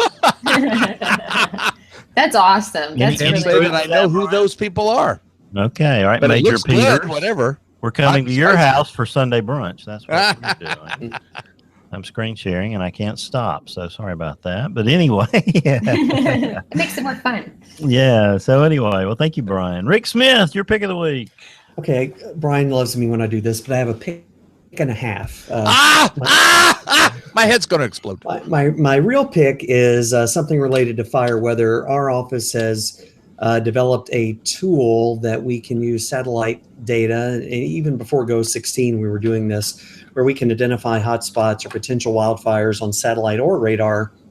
That's awesome. Identify the latitude and longitude and send text messages very quickly to emergency management and fire officials. So we've been doing this for a while now, hugely successful. So Todd Lindley, our Science and Operations Officer, was instrumental in developing that. And there's an NWA electronic journal paper that describes this, and we use the heck out of it today. And in many cases, this is the first notification a local fire department even gets of a wildfire, even before a 911 call. So this is going to be something that other offices do eventually. So we're really proud of it, and it's something that we feel good about. That it's really you use it and you get instant feedback that, oh my God, this was helpful. So I'm proud of that. So I'm going to brag on that a little bit. And then we talk a lot about consistency on this show. We've been talking about it tonight even. The NWA is doing one of their webinar series this Wednesday, March the 8th. And I'm honored to be part of a panel with Gina Esco and Irene Sands and Mark Fox, Kent Kerr. And the topic is, should weather messaging wear uniforms? And it's all about consistency. So 10 a.m. Central, Wednesday, March 8th. And I'm thinking it'll be recorded for posterity. So people listening after that will, maybe we can put it in the show notes where to find that, but I'm excited about that too. Well, a tip of the hat to all the folks at the NWA, starting, with that put that webinar series together. Tricia Palmer, Trevor Boucher, a lot of folks are involved, and it is just outstanding. And this is going to be one of the best ones, and I'm glad you're part of it, Rick. That's going to be a lot of fun. Thanks, Bill. You know, it occurred to me today for the first time, we're going to have satellite data that is more frequently refreshed than our network radar. And what is that meaning to y'all in the WFOs now, Rick? I don't think we even know yet. We're still getting used to it. I saw Jim Ledoux. I was scanning through Facebook, and he posted something that showed the GOES 16. Some of the GOES 16 data showed convection developing before the radar did this evening west of Norman. So it's a whole new world, literally. So it's a super exciting time to be a meteorologist. Well, there's a good time for me to give my pick of the week, and my pick of the week is the SIMS satellite blog. I think that's a great source for information from the University of Wisconsin-Madison and the Space Science and Engineering Center, and some great posts on there. And I think that's been one of the more unique sites that I've seen relating to GOES-R. So I thought I would choose it tonight as my pick of the week. And Jen, I hope that gave you plenty of time to pick your pick of the week. Well, I have actually a lot that I probably could choose Brian's head's from. going to totally explode. I know. Well, first of all, I love MODIS, looking at that every day, especially the daily image. But now with GOES 16, it's blowing it out of the water. But one of the ones, we actually talked about it on Stormfront Freaks, our last episode or the episode before that, where we had a really good resource looking up tropical data. And so I'm actually going to have to get that link for you guys, but you can actually put in different time frames and set different parameters, and it'll pull up the hurricanes, tropical cyclones, anything that occurred with that certain, the parameters that you set. And it's a great way if you're doing research, writing a blog, or just wanting to find a stat, to use that. It's really, really good. I know we're not in tropical season, but it's a really great tool for that. Well, it's coming quickly, that's for sure. So, yeah. So Jen, how do our folks get in touch with you if they have questions or comments for you? They can basically tweet at me at jwatson_WX. You can email me at jenniferwatsonwx@gmail.com. I'm also Jennifer Weather on Instagram. You can find me Jennifer Watson or Jennifer Ost on Facebook, whatever you want to do. But yeah, those are the best ways. Now, you and Ari will be speaking together as a husband and wife couple at the Mississippi State Symposium. Is that right? Yeah, we sure are. We're going to talk about kind of our career paths, what brought us to where we are now, and what it's like to be married to another meteorologist. Well, I'm counting on y'all stopping and having a dinner, or maybe spending the night with us here with Elle and I in Birmingham. Maybe, Brian, you can join us for that. Yes, I would love that. When we get together. So just scratching the surface here tonight is the first of our blockbuster month, having Jen and Dr. Russ Snyder on the show. Next week, we have Phil Klotzbach, who'll be joining us, and Dakota Smith from the Weather Junkies. He'll be our guest panelist from National Weather Podcast Month. Chuck Doswell will join us on the 20th, and Ricky Matthews will be along from the Carolina Weather Group, their podcast. I had the pleasure of joining them last Wednesday night after our severe weather event, and that was just the most fun I've had in a long, long time. And then on the 27th, we'll end up the month with Jim Cantori and your Kim Cunningham joining us. I think I remember Kim as Kim Perez from the Weather Channel. It's a true fact, yeah. Back in the days when that's all you did was watch the Weather Channel. Yeah. Now we have lots of weather information now, but she was one of the luminaries on there. So those are some of the guests that are coming up. Someone asked earlier about Jim Williams. He's going to join us on Monday, April 3rd. We have Dr. Lee Orff on the 10th. Lance Rothfuse will be talking more about stuff at NSSL on the 17th. And then Dr. Sean Miller will be along to talk about the AMS Washington Forum on Monday, April 24th. And then, Rick, it'll be time to turn the page for May. And we probably won't see much of you in May, Rick. I hope I'm here every week and I'm bored to death weather-wise. I hope so. I don't know. I'm not optimistic. I hope so too. Well, I saw Dr. or Joe DeLeo made an interesting post on their website, on their blog, about El Nino and La Nina and exiting and entering the patterns, and what an impact that has on tornado frequency. And it looks like it's already keying in on Arkansas, Missouri, up into Illinois, and that looks like that's been true so far. Yeah, it could be. And we, several of us around here, just keep looking like you guys are at the Gulf and how warm it is and how untouched it's been all winter. And It's just sitting there waiting. So I think we're going to be busy, but we'll wait and see. Well, let's hope not. So, Brian Peters, anything you want to add? Nope, that's it. I hope All we're right. not busy this spring, but I've got my clothing and my go kits all packed and ready to go. Ready to get in the chaser. So Jen, when's the baby due? August 16th. Oh, wow. Right. The day before Hurricane Camille's anniversary. So Yeah, when I you find out know. if it's a girl or boy, it might be a Camille, huh? Exactly. We find out in about 3 weeks. Well, good. Well, it's been nice having you here tonight. Thank you for joining us. Yeah, thank you for having me.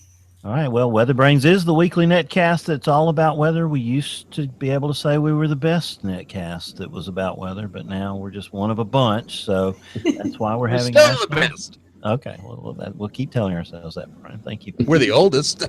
We definitely are the oldest. That's true. Very true. 581 shows in the books. So, well, until next week when we're joined by Dr. Phil Klotzbach and Dakota Smith from the Weather Junkies, I'm Bill Murray. For this entire motley crew, I'll say have a good night and see you next week. Thank you so much. Say, we're clear. Woo! Sounds so exciting. We're clear. Yay! Well, good, Jim. But let us That's know when awesome. you're going to come through, and we'll definitely go to Shea Phone. Yeah, definitely. I will. I'm excited. I'm very excited. And this was so much fun. I wasn't sure, like, I had some questions, but I'm like, I didn't want to interrupt in the beginning, you know? Interrupt. That's the third rule about WeatherBrain. The If you don't nerdy, interrupt, you won't wordy, get to and talk. interrupt a lot. You have to jump in if you want to be heard on this show. Awesome. Next time, I'm going to be all over it. Well, you have a permanent invite. Come back anytime. Well, thank you guys. I had a lot of fun. You guys are the best. Yeah, you're awesome. Tell Phil he did a good thing when he got you on the show. We should have stolen you a long time ago. You guys are great. And I'll keep you posted on the symposium. Okay, please do. Awesome. Bye, guys. Thank you so much. See you later. Bye.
That was not the most tense show we've done. Go back and watch number 404 if you want to see a tense one here. Let's see if they're still on the air. I don't think they are.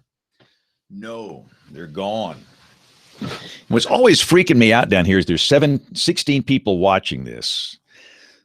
The camera's even turned off. Let me turn the camera back on here. Hello, WeatherBrains fans. Thank you guys for watching. We are now simulcasting on WeatherBrains and Song of the Night.